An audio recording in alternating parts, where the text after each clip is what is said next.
Dito badi kay early pa man, paiyakin natin ang kalaban mga badi, kay gusto kong paiyakin tong kalaban na to.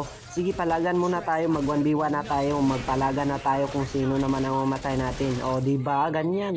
Oo, namatay naman na siya. O di ba, di bakbakan muna ako para di ba nung mamatay na to siya, paiyak na to. O di ba? O di ba? O di ba? O paiyak na sa to.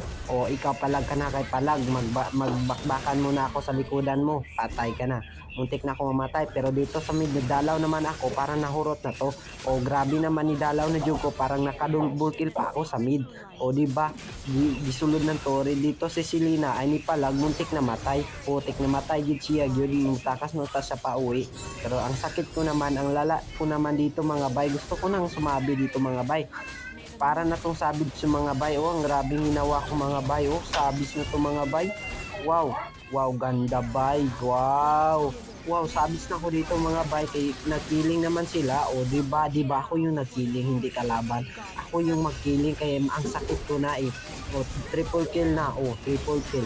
O minyak kani, minyak na ni. Minyak yun. Minyak kani. Savage na gini. Grabe kung ginagawa ko bay. Savage ko bay, wipe out ang kalaban, pero dito mulag na GG na sila. Kaya ang sakit ko na ay palagay palagra sila sa akin mga bay. Ang sakit ko na nga mga bay.